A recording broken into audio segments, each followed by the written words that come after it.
Hi,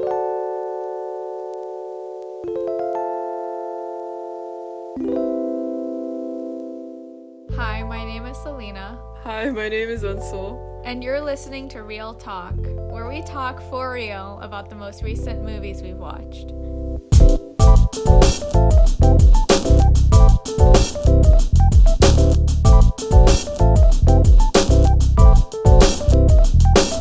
Today's episode is about The Killer. By David Fincher. And starring Michael Fassbender. It's one of those Netflix movies that has a short theatrical release. It's short and sort of smaller. And then goes on Netflix for streaming almost immediately. Mm-hmm. So we caught it in theaters before it comes out on Netflix tomorrow. Yeah. In New York, there is a specific theater that is owned by Netflix. Netflix bought out this classic theater because it was going bankrupt, and so Netflix kind of saved it. It's called the Paris Theater, and it's been around for a few decades now, so it's like a classic. I did not know that they bought the Paris Theater. Yeah, they did. And so, I think the vast majority of the movies they play are Netflix new releases, and they also do, special features of some older films. So that's pretty cool. Huh. Yeah. I tried to see it in theaters on, very last minute. On the last day it was showing here. Mm-hmm. And I, did a royal fuck up and missed the beginning of the movie. Even though I got to the cinema 30 minutes before the movie started. Wait, how did you miss it if you got to the cinema 30 minutes before? Right, so I was calling May, actually, because I was bored and I had 30 minutes until the movie started. More like 45. I was calling, right, without earphones, so I checked really quickly what my ticket said, and then I went into, what do you call it, hall? Auditorium? Right, so it was an auditorium 8, but I went to 7 because my seat was G7, and then I thought the 7 was... Anyway, I'm dumb. And then I knew that people were supposed to be sitting in the audience because when I bought the ticket, I saw quite a few people had bought tickets. And I went in the theater and it was completely empty. And I was like, oh, well, it's still ad time and I'm early, blah, blah, blah. And then immediately, one of those short films that they show before the movie starts? Kind of like an ad, but it's like a short film. No? I don't know, the Nicole Kidman AMC short film? I don't know. No, that's not a short film, that's a straight up ad. Sometimes they show short films before the actual film. Oh, so I thought that's what this was. I know what you're talking about, yeah. Yeah, I thought that's what this was, and it was about, this anorexic Korean girl and her mom and whatever. And I was, sort of on my phone, sort of watching it, kind of enjoying it. And then 15 minutes passes, and still no one is sitting next to me. And I realized it's been 15 minutes, the movie should have started by now. And then so I freak out, and I run outside, and I go into the correct theater, and I've missed the entire beginning of the movie. So I need you to catch me up on... Wow. Wait, so when you walked in, where was the movie at? Right, so he was, stretching. Oh, okay. Is that very much in the beginning? That's very in the beginning. But then I was so flustered that for the next, 10 or 15 minutes, I basically didn't watch it. I don't remember anything. Jesus. Yeah, basically, the first few minutes is pretty much, I think, the same as what you saw when you came in. Him and his routine. Was it, full-on American Psycho? Yes, basically. Okay, yeah. Cool. I need to rewatch it. My friend and I were also talking about how this was very much American Psycho. Clearly inspired, probably. Yeah. Yeah, and did you catch the part where someone almost came into his room, but they were just dropping off the mail? Yeah, I definitely watched that part. Yeah. Then, you didn't miss anything, honestly. Great, but I was still annoyed. Yeah, I would be too. At myself, because I'm an idiot. I guess so. I don't know. I guess just initial thoughts. I loved the movie. It's definitely one of my favorites this year. And I was very impressed by it. I wasn't sure if I was gonna like it as much as I did. I was excited because it was Fincher, but this was it for me this year. I just want to have this on like on the TV if I had one here, haha, and like just eat popcorn. It seems like the perfect Friday night movie. I guess so. For me, I thought you were gonna go somewhere else with it, but for me, it's like, okay, I watch it once, I love it, and I can leave it on in my house and continue to do other things. And if the movie's playing in the background, I would find it like soothing. Like I would enjoy the fact that the movie is playing while I do something else. True, especially because of the soundtrack. But, like, what I meant to say was it's that kind of movie that's not too heavy and you don't really need to think, but it's so well done and enjoyable. Yeah. Yeah, for sure. It's like a perfect winding down movie. Like a beer. Yeah. Yeah, it's like, for me, I guess it's also a cozy night in movie. Maybe the same thing, but it feels cozy. And you said this is like, your review for this is John Wick for serious people. We can talk about that later. Because now it's jumping quickly into the John Wick comparison, which I want to talk about. But yeah, I haven't been as impressed with other Hitman movies lately, but this one was different. But we also still need to watch Richard Linklater's Hitman, which also premiered around the same time. Oh, yeah. Oh shit, what a coincidence. Yeah, and the critical reviews for that are also quite good, so True. I am excited to compare. Except Michael Fassbender is better than Glenn Powell. That is true. I heard, I might have like misread, but I think the hitman in that movie is also like a director as his day job. Oh. So like the plot sounds interesting, yeah.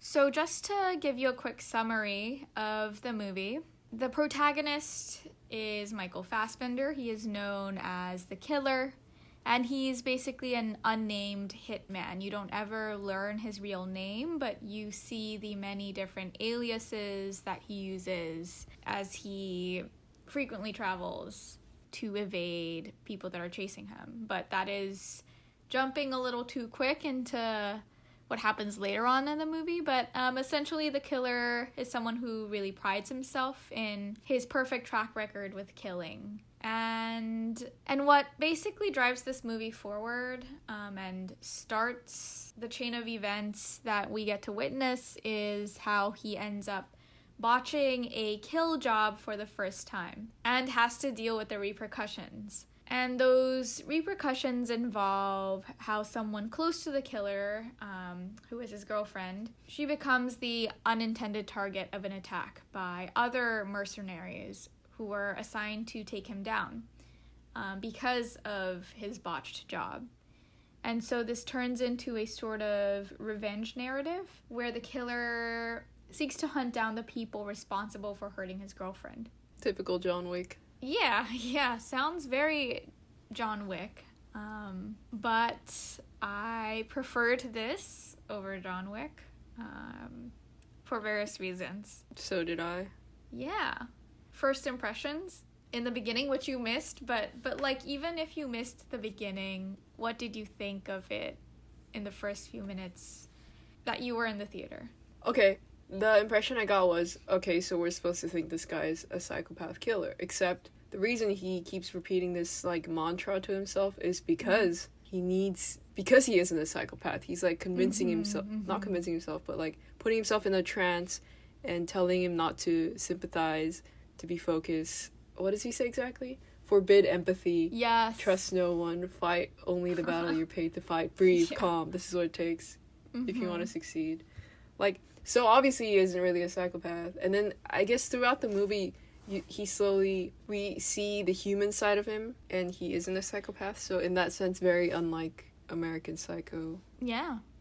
You? The beginning hooked me in. I think like stylistically, I loved it. I mean, like stylistically, it's American Psycho, even though the killer isn't necessarily a psycho. But the way he repeats the mantra, especially because it's Michael Fassbender who is saying these things, his voice is perfect for this. It's very soothing. Yes. Yeah, it's warm, it's crisp, and I really enjoyed listening to him repeat these words. Yes, this is why you need the movie on in the background, because you need to hear his voice. Yeah, exactly. That's what I meant. And visually, I found it quite, like, stunning, arresting. The way he uses, like, shadows and light that complements the scene, especially because the killer is in his little hideout, and there are, like... Yeah, he's staking out his next target. Yeah. And then, like, at times when it's dark, it feels very immersive, like the setup of it all. Also, there is this one particular shot where it's, like, out the window of his little hideout room, and I thought that was quite nice in terms of putting us in the location, which was France. Was it Paris specifically? I think so, probably. Yeah. And so it just sets up the scene, to put it in a straightforward way, that really, I think, places the audience into the headspace of the killer and also the setting of the killer. I don't know if that makes sense, but it feels like we're very much in the movie. I guess also because it's just set so contemporaneously with the real world, like it's in the 21st century and it has everything we have in the present. That's another aspect of it. It's like, because, you know, the killer orders like a key fob like hack machine through Amazon, and he talks about in the beginning how people could be a hitman except you would trip up on something and get caught. But like anybody could really try to be one. Yeah. Do you know WeWork? Yeah, he was in WeWork. Yes, I saw that when I was coming into the theater. Yeah, when WeWork, the logo came up, the audience laughed and I laughed because that was quite funny. I've been in a couple of WeWorks, and so my sister used to work in a WeWork. Oh, nice. You mean like work for the company or work in the office? Office. Okay, cool. Yeah, that was like the first sign of where this movie was going with its references and what it wants to do. And one of my first impressions was, so the soundtrack for this, it's a big character in the movie, the music in this movie. And from the beginning, we hear some songs from the Smiths, and it totally sets the mood, and I loved it. I've been listening to the soundtrack since I saw the movie. Yes, I absolutely loved the initial cue of the Smiths, but specifically, what I loved most about it was how it was like quick cuts that jumped between silence and music. Yes, because he's using earphones. Yeah, so when he puts on the earphone, the music plays, but then when the camera shifts to like a different angle, like out the window or away from... Yeah, you mean like this first-person perspective camera where we are looking through the telescope thing he's looking through, and we see through his perspective, basically. And hear.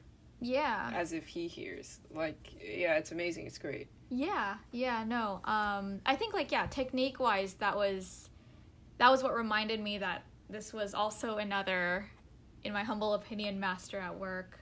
Yeah, it's just, like, really high technique, and I really loved it. Yeah. I was like, this is it. This movie is going to be great the rest of the way because of that one scene. Like, already from just the opening, we've brought up so many things we want to elaborate on. Like, there's so much I want to talk about right now. Like, from the opening, he does everything, and then he does this consistently. He meaning Fincher. Yeah. Have you been listening to the Smiths more? I haven't been listening to the Smiths more. Maybe I should. Another, like, filmic technique that I picked up on early in the movie was, like, the voyeuristic shots of, like, observing people through windows from the outside, looking in from the outside. Very much like Hitchcock's Rear Windows. Don't know if you've seen it before. Rear Window, but no, I haven't seen it. You know, that was one of the movies PTA used as inspiration for Phantom Thread. Oh, nice. Okay. Anyway, really? Yeah. Rear Windows? Yeah. Window, not plural. Okay. That's interesting. Okay. Because there were multiple windows in the movie. Spoilers! It's not a spoiler, it's literally yeah, like, I know. I'm kidding. Like, the famous shots are just, like, buildings and windows. But yeah, I really loved how the camera moved along with the killer's perspective and just, like, the shots of the facade of the building and all the windows and the people in the windows. I thought that was really beautifully set up too. And I guess Fincher just worked with also great cinematographer to make that work. And yeah, I think everything... I read up his name today, but I forgot who. But he has worked with him previously before. Okay.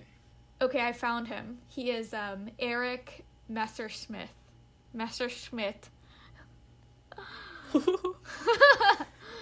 Yes. And he also worked on Mank and Gone Girl and Mindhunter.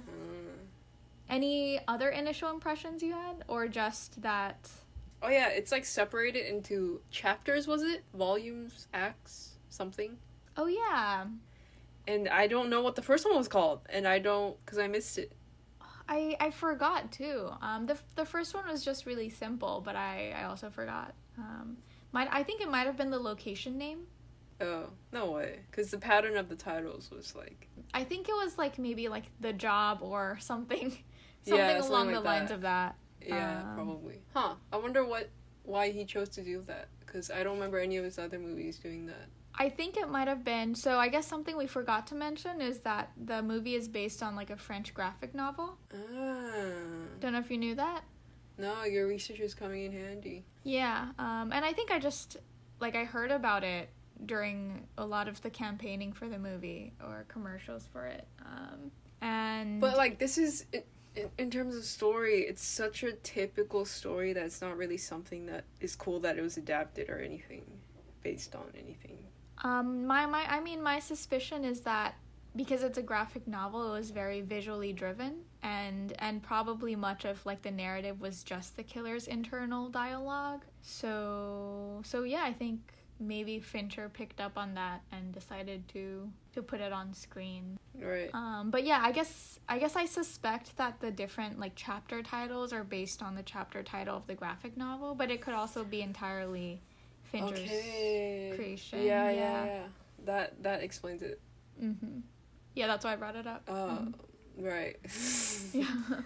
But I was gonna ask, do you think Fincher has a particular style? Oh, so I was also reading an article today where it said that Fincher has disavowed himself of the auteur label, meaning he doesn't believe that he has a particular style. And I agree. I think he has I think he has a set of techniques. I don't know if it's a specific style that you can spot, like, for example, Wes Anderson's style, but he has... like, I think very high-level film techniques that works every single time to tell whatever story he wants to tell in whatever, like, tone or mood he wants to tell it, if that makes sense. Makes him more versatile? Yeah. I mean, he's versatile, but he is just a technically exceptional filmmaker. Meaning... Yeah, like... Yeah. I was on YouTube and came across this video of Quentin Tarantino from a long time ago talking about how Fincher is one of the great directors, but because he isn't a writer-director like PTA or Quentin Tarantino, you just end up losing your voice. Like, you don't have a consistent voice because you're not writing your material and creating the stories. And I think that's true. And it's not necessarily a bad thing, like you're saying. Yeah, it's not necessarily a bad thing. And for me, I think we talked about this in our previous episode with Killers of the Flower Moon and how, you know, compared to movies like Oppenheimer where Nolan's voice comes through or his directorial decisions come through, the narrative in Killers of the Flower Moon speaks for itself, or like the story is dominant over what the director is trying to do. Like, I think in a similar way, instead of having like a specific voice, I think Fincher's films come through as their own like standalone products. But if I were to like pinpoint what Fincher's style is or whatever, it's obviously his meticulousness, right? He is infamous for how meticulous he is and the number of takes he takes and just how detail-oriented he is. Which is why it's funny, because the killer is like him, and Mank is his botched job, his previous movie. Yeah. Did you see people talking about it like that on Letterboxd? Yeah, I guess so. I've seen Mank, but I haven't seen the movie it was based on, Citizen Kane, so I was confused most of the way. But I have also no opinions about Mank.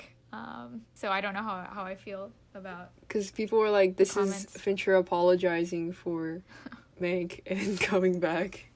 I guess the critic ratings for Mank was quite high, though. I don't know why, but True.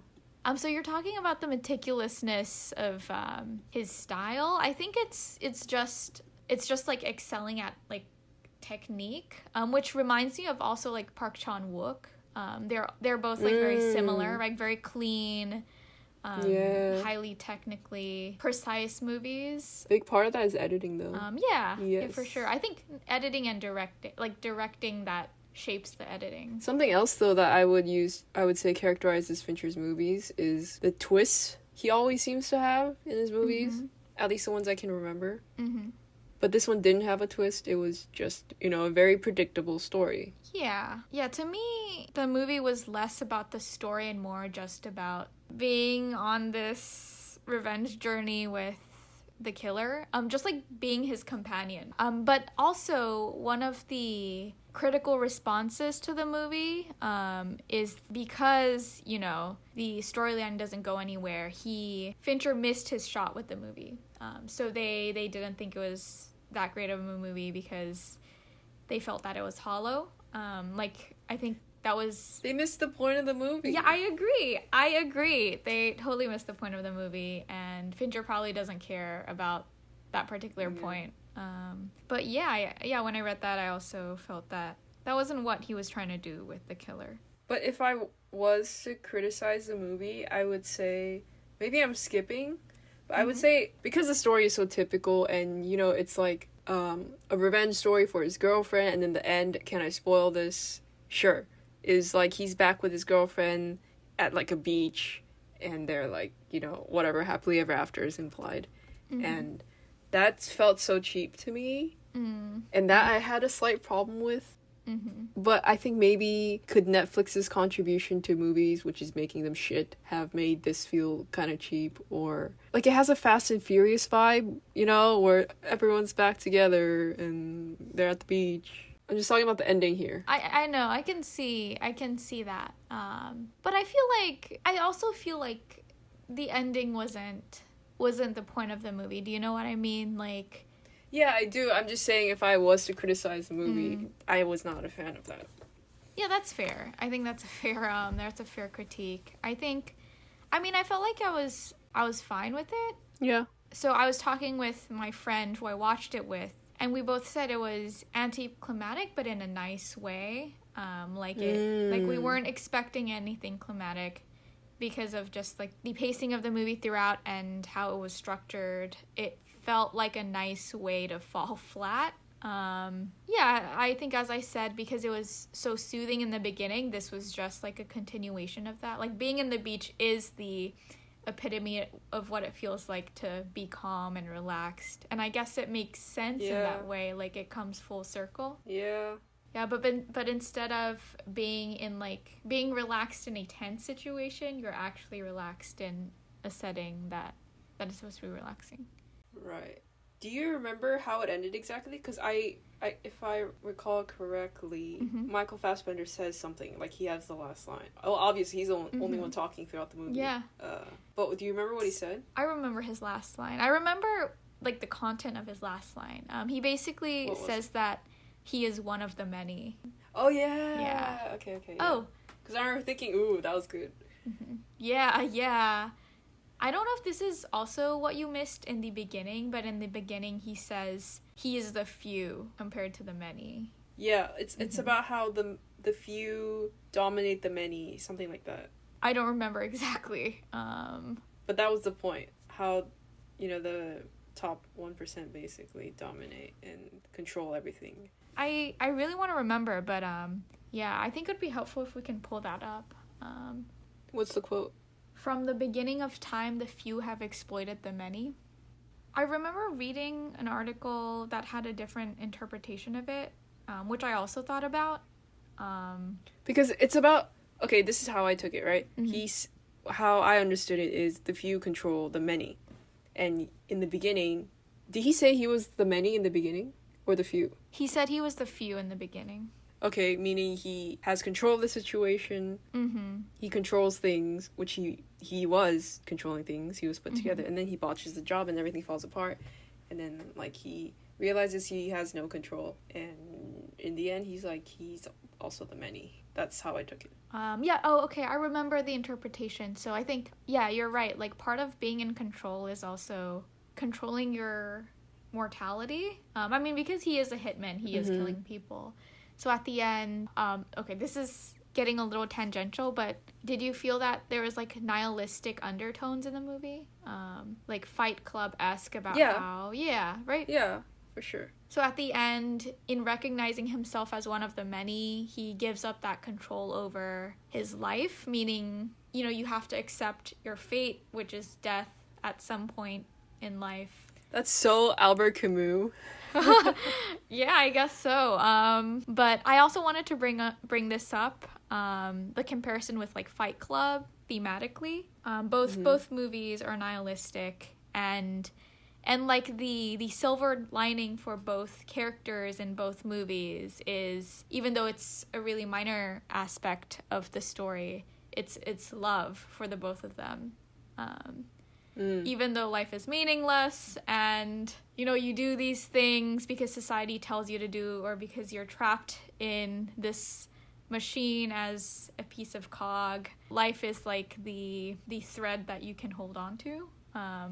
Like, it's not like an in-your-face message, but it's like this little quiet sweetness that they have. Yeah. Yeah. Do you agree with it? I half listened to that, but it sounds agreeable, yes. Okay. Do you think love is the only reason you want to be alive? I don't know. Oh. Sometimes I feel that way, like it's all about people and love and none of the other shit matters. But yeah, whatever. Okay. Do you feel that way?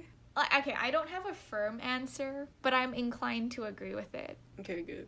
I think relationships matter.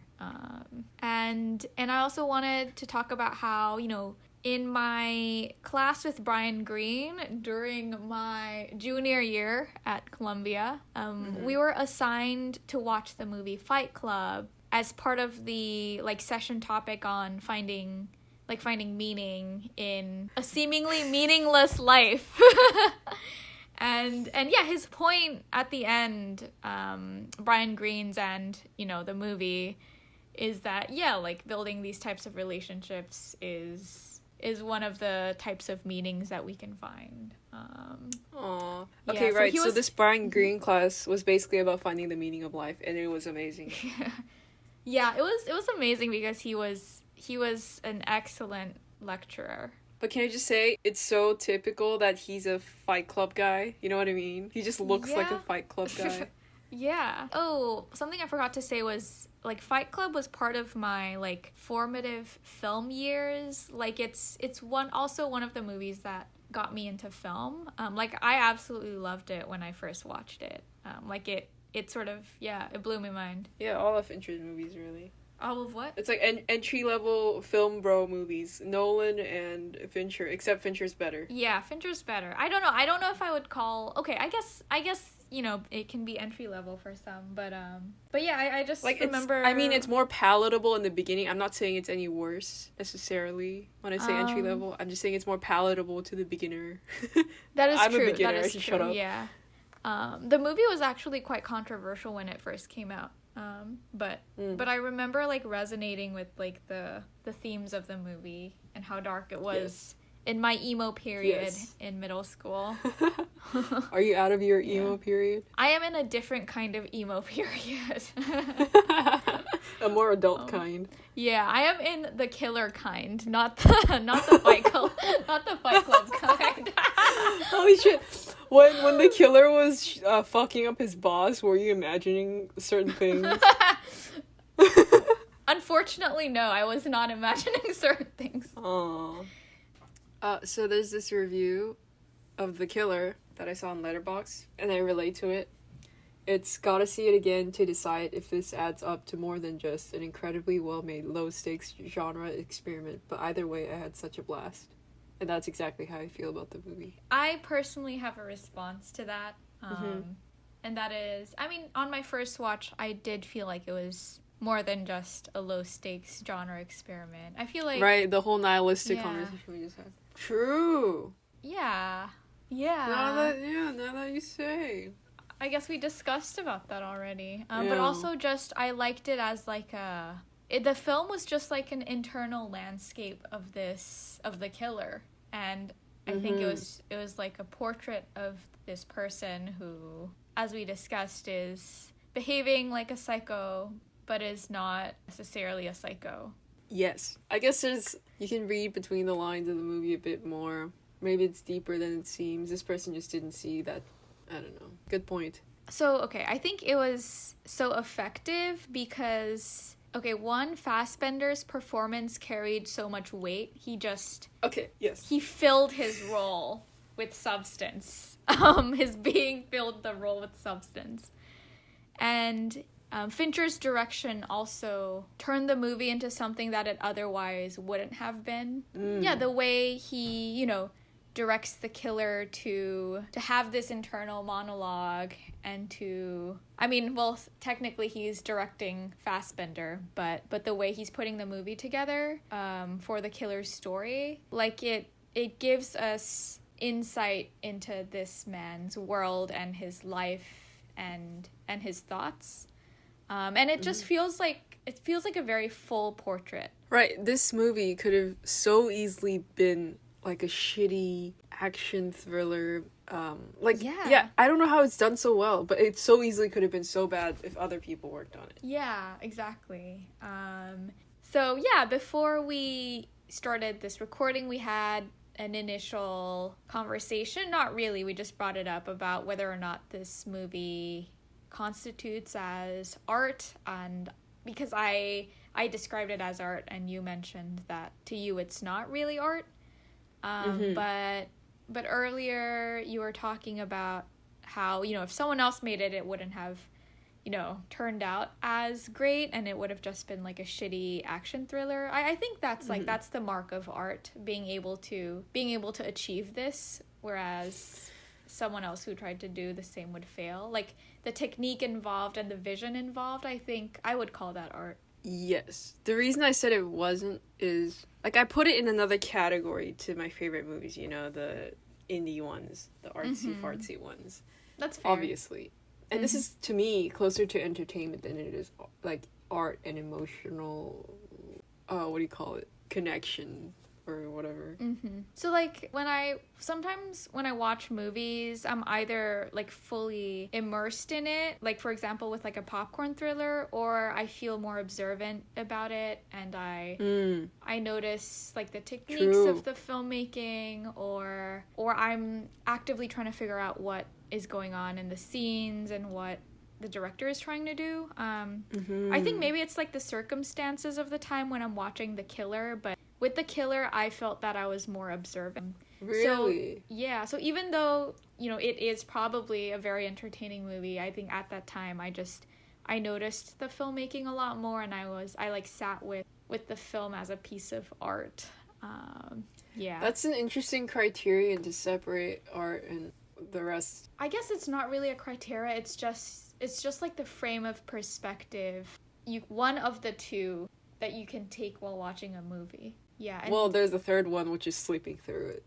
Yes, okay, that is true, yeah. Yeah, and I think a movie can be both, and some movies, one frame of perspective is more fitting for a movie than another. Like Marvel movies are clearly popcorn thrillers, in my very humble opinion. I mean, there's nothing to appreciate, really. Yeah, exactly, you're right, yeah. Where's the care and technique? I just want to say that I was so immersed. It was so entertaining. And I did notice some of the technical mastery, but it was most of all, I was just... Because I saw it at night when I forgot how late it went, until 1 a.m. maybe? And at that point, I had been sleeping you know, quite early, and I fucked up my sleep schedule again for this movie. But it was so worth it. And the fact that I didn't fall asleep is like, it meant it was really, really entertaining. Yeah. Yeah, that's awesome. I think that's what makes Fincher so great. Like, so much care is involved in his filmmaking, but he's able to make it, well, okay, maybe not so much with The Killer because it has been under the radar for some people, but his films have been like commercially successful, and that's what I mean, more palatable to the general public. As you mentioned earlier. But still, I like the filmmaking is extremely impressive. I think so. After I watched The Killer, I think this is one of the movies where I walk away feeling like I want to learn from Fincher as a filmmaker. Like, I could dissect the film and find out what it is that makes it so effective as like a compelling piece of film, and I just feel like it's something I can learn from. Like, it makes me want to become a filmmaker. Yeah. Aww. Or at least it reminds me to be excited about filmmaking, because this is like something you can achieve. Yeah, and especially if you're in a rut where, like, you're kind of sick of the indie movies or getting bored of it or something, this is kind of like a fun dose of action. I guess. It's a good middle ground, right? Like, between something entertaining and something that's a little slower and, as people would call it, indie. Should we move on from Fincher and talk about Fassbender a little bit? Because why not? Yeah, sure. What do you have to say about Fassbender? I don't know. What do you have to say? You brought it up. I mean, it's a very impressive performance, but I don't know what else to say specifically. I just wanted to talk about him. I didn't really have a point to bring up other than it seems like he does his best performances when he's playing kind of a psycho or like just like a really extreme, like a fucked up person, basically. Yeah, I guess so. His build, like physical build, and his voice is very suitable for that role. Wait, what? Yeah, like a not silent but strong but quiet but intense type that. Like an American Psycho type? Yeah, quiet but intense. Yeah, like so when we walked out of the movie theater, my friend told me that his performance of Magneto in X-Men, like a young Magneto, was what made her a fan of Magneto. But I think my main point of bringing up Fassbender is to tell you to watch Shame. I will do that soon. Actually, let's go back to talking about the 21st century of it all. Oh, yes, the modernity of it. Yeah, you were talking earlier about how the killer in his monologue was explaining that anyone can be a hitman. And you also referenced how he purchased like a fob maker from Amazon.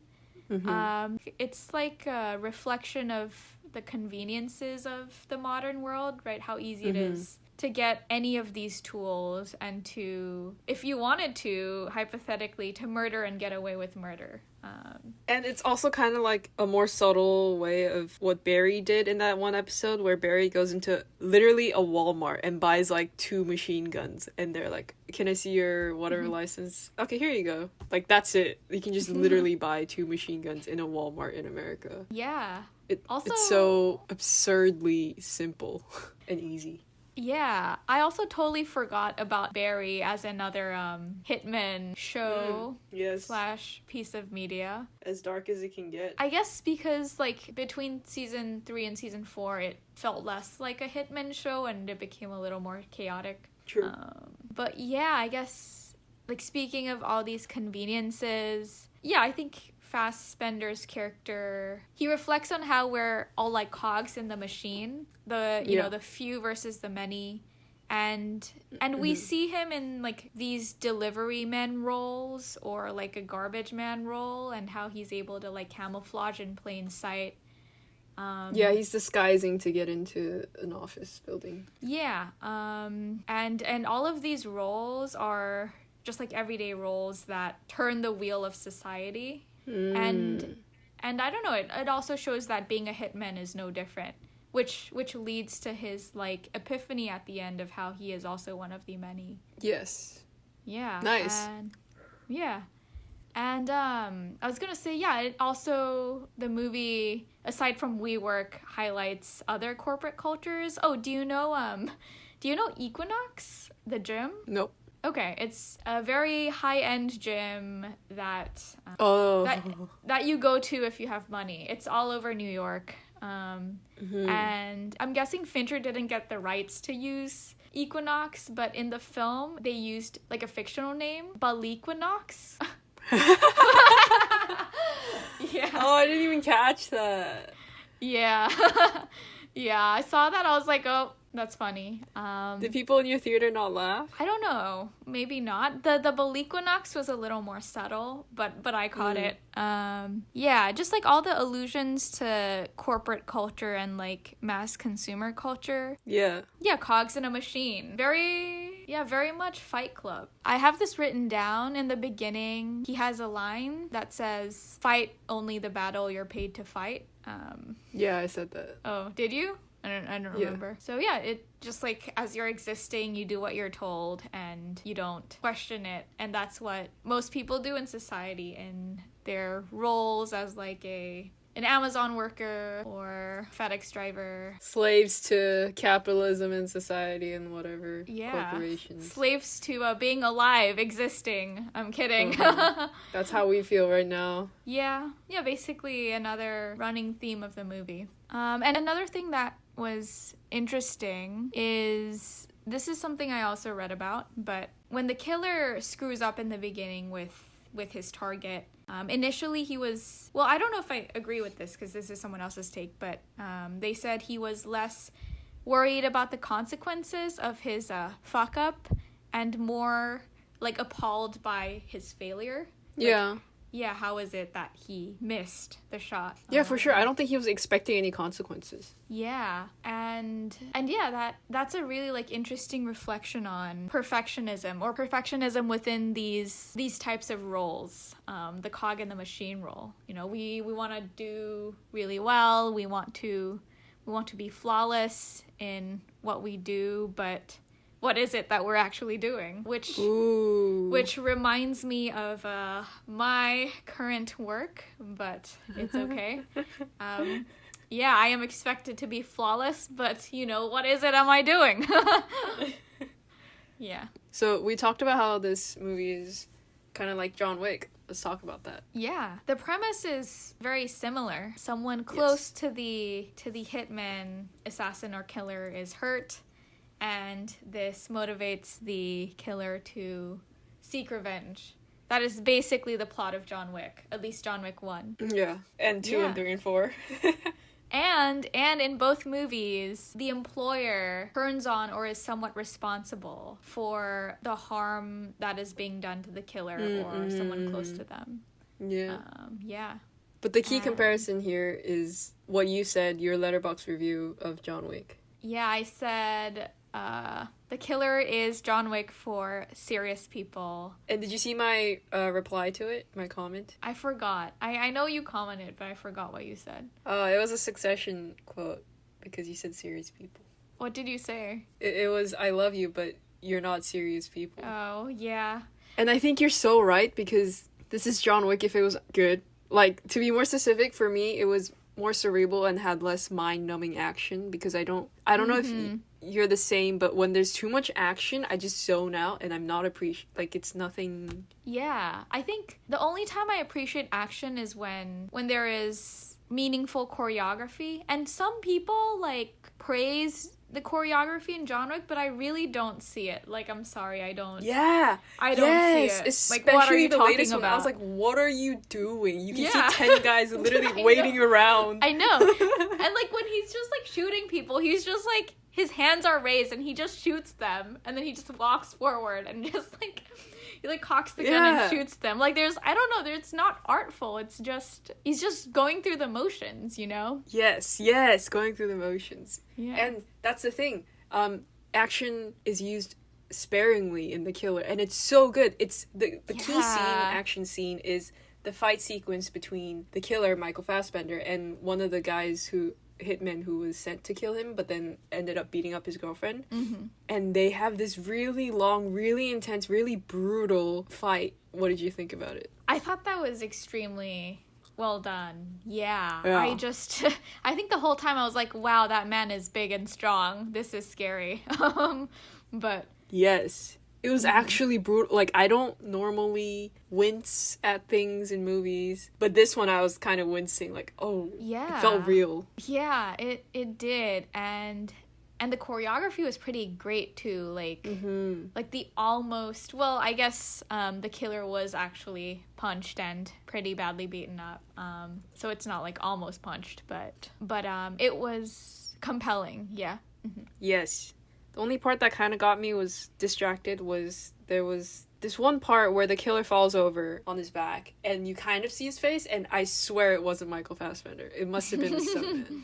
Okay, I don't remember that part. Yeah. But it was too dark and like you can't really tell, but it didn't look like Michael to me. And yeah, no, you're right. In John Wick, it's a lot of senseless violence. Like I didn't feel like there was heart in the craft of it.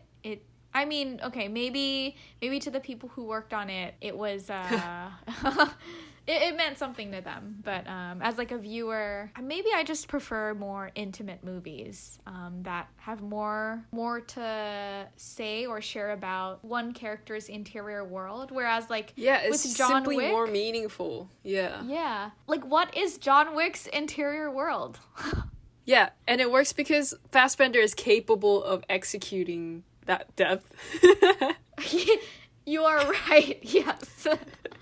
I like John Keanu Wick, Reeves, but yes, I do too. But John Wick works the way it does because Keanu doesn't have to do any acting, basically. That is true. Yeah, the movie is successful on like the production value and just sheer amount of violence. Yeah, basically. And people always talking about how he kills a man with a pencil, like, yeah, whatever. Yeah. And with like the killer, I don't think the production value was all that big, but Wonder what the budget was for this. Holy shit, the estimated budget is $175 million. It didn't feel like a movie that would have yeah, like it's a huge budget which does make sense to me, but I don't know, whatever. So Tilda Swinton plays another hit woman who was sent along with that big guy that Michael Fassbender fought to kill Michael Fassbender. Except obviously they didn't. And then so she has this platinum short hair and they refer to her as a Q-tip. Oh yeah. Hello? Yeah. Which kind of brings me up to like another tangent, which is how funny the movie was. Anyway, but yeah, it's a funny movie. And Tilda Swinton's character is a nice contrast to that big hitman with all the fighting, because the fight they have, how do I say this? The confrontation that Michael Fassbender's character has with Tilda Swinton's character is so intellectual and cerebral. It's like a mind game. Yeah. It's a really nice contrast to the fight sequence previously. Were you hoping that the killer would spare Tilda Swinton? Oh, no. Okay. Were you? I don't know. Maybe like a small part of me. I think like either way it wouldn't have made a difference. Like it wouldn't have mattered as much to me and my perception of him. But yeah, a small part of me wanted him to spare her. To break that chain of thought about not having empathy. It kind of seemed like he might, because obviously as the movie progresses we see that he does have empathy, and you can see him change as he's talking to Tilda. At first he's like not responding and completely stoic and just not reacting, but he starts to soften up. And even the great thing about after he kills her is he flips her over and sees that she was holding a knife ready to kill him. So he made the right decision. Yes. And that's, also kind of depressing and everything. But for a second, though, when he drank her whiskey, when they were sitting at the restaurant, because it was the first shot coming from the bottle, I was so scared for a second that it was poison or something. Yeah. You too, right? It's not just me? That crossed my mind. Yeah. Because she just looked so satisfied that he took the shot. Yeah, I think it might have crossed my mind, but also because it was her drink, like she was going to drink it, I dismissed it. Yeah, but maybe, I don't know. Yeah, okay. I was just scared for a second for him. I think that's fair, yeah. I really appreciated, like, her appearance in the movie. I thought, like, she didn't have, like, a big role, but I think she was used quite effectively and sparingly. Like yes. Her appearance was impactful, and it made a difference. This is very much a Michael Fassbender movie, right? He's the protagonist and he's basically the only character, but she was a great addition. Yeah. Oh, random thought since we're wrapping up soon, but when the killer's girlfriend was injured in the hospital, it was also really hard for me to like look at her injuries. Like, she looked like she was not, I like squirmed. I don't know if you remember, but it was like, like it was hard to look at. But like, are you normally like that with gore, or? No, not necessarily. I don't know. It was just like it wasn't even gore. It was just like the way the pain and violence that was depicted in her body. I imagined being that way, and it just looked fucked up. Like, no, not at all for me. Oh, I brought it up because we were talking about how painful the big assassin's blow was. When he was attacking the killer, like the fight scene. Oh yeah. And back to Fassbender's characters, how we see his growing sympathy for people. I'm gonna argue that he never really does. Okay, I'm gonna argue he does, and I'm gonna give you an example of why he okay is forgiving, or not forgiving, but sympathetic. So remember the lady in the office who begs him to kill her in a way where her family can get the insurance money? And he did kill her in a way where she he made it look like she fell down the steps and broke her neck by breaking her neck and then pushing her down the staircase. Like, that was very nice of him. So sweet. That was nice of him, but I guess he still killed her, and he killed a lot of other people in the movie. Yeah, but they all had to be killed, you know? It wasn't Did they? a choice he could have made. I guess, like, he didn't have a choice. I mean, he felt that he didn't have a choice. Like, I mean, the other choice would be he would have to disappear entirely and not show his face in the country again. But I mean, I guess my point is, it's just like the same circumstances in the beginning, right? He's given a target to kill, and in that sense, he doesn't have a choice. He just has to go through with the killings. But, like, he also, like, even with this role as a hitman where he has to seem cold-blooded, he did have a girlfriend that he very much loved. So I think, I don't know, maybe in some ways he stayed the same throughout. I mean, he is basically the same. I'm just saying it's revealed more and more to us how soft he is. I guess so, yeah. Despite this, like, what he tries to do, which is have no empathy, trust no one, fight only the like, you know? Yeah, I guess that's fair. He has a hard time making himself do this. Yeah, at the same time, I don't know how much of a hard time he had. I don't know, it still seems like, to some degree, the ease with which he kills is sociopathic. He doesn't kill the way John Wick kills. I don't know, like... I mean, anyone who kills, period, is a little, you know? Yeah, I mean, that's what I mean, like, I'm not saying that he doesn't have a soft side, I'm just saying that soft side exists with the sociopathy, and, yeah. Like, it doesn't have to be mutually exclusive. Right. I never said he wasn't a sociopath. I think I said he wasn't a psychopath. Yeah, I mean, yeah. In the context of hitmen, I would say he's on the nicer end. I also don't know about that. Yeah, I don't know. I think for me, if anything, he is, like, all hitmens are to a certain degree like him, but he is the best depiction of what a hitman could potentially be like. Ooh. Yeah. I wonder if they, like, talk. Do you know if they talk to real hitmen? I don't know. Maybe. So, final thoughts about the movie? Yes, I want everybody to go catch it on Netflix if you're looking for a fun thriller to watch. And if you need, like, an action thriller movie that's done well, that you can actually, that has value and that you can enjoy and just not even really think about, this is it. Yes. Do yourself a favor. Yeah, it's gonna be a huge favor. I'm gonna rewatch it during my winter break. Ooh, I might rewatch it as soon as it comes out on Netflix tomorrow. Oh, nice, yeah. Yeah, it's just a movie you just have an urge to rewatch. Yeah, it's just fun. It's a blast. It's soothing to me, which is weird, but... Yeah, in that satisfying way, like, it's done satisfyingly because it's a Fincher movie. Yeah. The meticulous. Fincher movies are so good. Yeah. Too bad he hasn't done movies in a while. Like, it's been shows and... Yeah, I guess this is one. Well, yeah, obviously. Yeah, but you're like, too bad he hasn't done it in a while, but this is one. Like, I don't know the way it was phrased. Like, yeah, but, like, between this and Mank, and then whatever was before Mank. Yeah, but I feel like he has, like, a pretty, like, solid, spaced out filmography. Like, Like, I don't think he needs to be, like, constantly putting out things. Like, I feel like it's a good period in between. True, but he puts out movies at the pace of a writer-director, rather than just a director who usually makes more movies. I don't think that makes a difference to, like, the nature or quality of his films. To me, it's just as much a full movie as a movie made by, like, a writer-director. Like, I think to achieve, like, what he's doing on the screen, maybe it takes more, like more planning. I don't know if he storyboards, but it, like... I think he does. Like, to put together... Well, what I meant by that is, like, he puts out movies so slowly when he could be putting out more, which would be nice because I like his movies. And I really need to go, bye. Okay. All right, bye. So Unsol had to run to her class because she's a TA, but that's it for this episode on The Killer, and we'll catch you next time. Bye. Alright, so it's been, 2 weeks since we recorded this? Yes. Okay, so this is two weeks later. Obviously the movie has come out on Netflix, and we're way too late, whatever. We're both dying in our respective jobs/schools. But since then, there has been a lot of press that Michael Fassbender and David Fincher have done, and I've seen some interviews, and I just had to add this addendum so that I could tell you and our listeners this piece of information.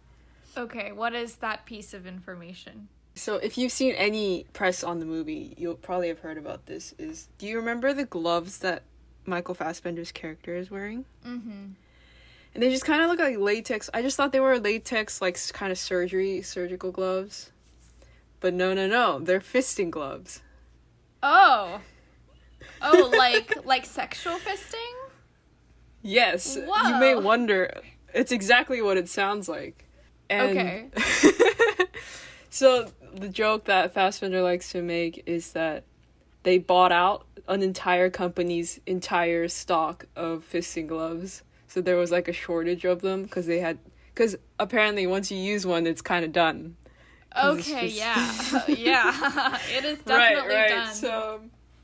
So I just needed to add this piece of information before we publish this episode. So there you go. You're welcome, everybody. Thank you. That was very useful information. Wow.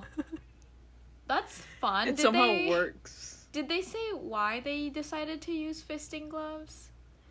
I think Fassbender was talking about how Fincher wanted gloves that were tight-fitting.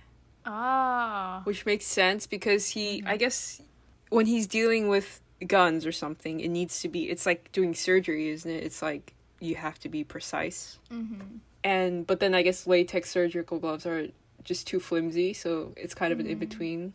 Yeah, that makes sense. Wow. Okay, cool. That is a real creative decision to use fisting gloves. Okay, so like aesthetically they wanted something that looks tight. Right. Because Fincher is so anal about. Okay, I'm just gonna stop. No pun intended. I really wasn't trying. Are you sure? I'm kidding. Yeah, I couldn't think of another word. Neurotic. Okay. I guess fisting gloves work. The other thing he could have done was to have special gloves manufactured, but I guess that's more expensive and a hassle. Like, for the movie. If it exists. Or just, make it part of the costume assignment. Yeah, for them to make, right? Yeah. True. How does one even come upon... Like, who thought... You know what? I think fisting gloves will be right for this. I have a pair that... Like, what? Yeah, exactly. Man clearly knows his, equipment. I don't know, like, what? Yeah, I do it. We're just digging our graves right now.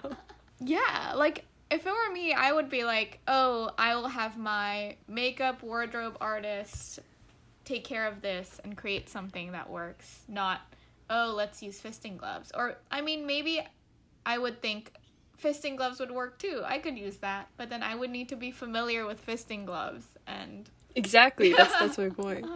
Yeah. I mean, I can understand why wardrobe couldn't come up with... Because it's like you have to manufacture it. It's not like a garb you can just sew together. Yeah, that makes sense. Yeah, okay. Now we're really done. We're done. Yeah, I don't have anything else to add. That was... I mean, I found out something kind of interesting, but it can't top fisting gloves, so there's no point. Exactly. There's no point to talk about anything else now. Yeah, we've peaked. This is it. Yeah, peaked, haha. Okay, I will, Oh my god! We'll take that part out. Yeah. No, we shouldn't, but Jesus Christ. Is that me or you? It's you. It's definitely What? you. No, you Get said your mind it. out the gutter. Okay.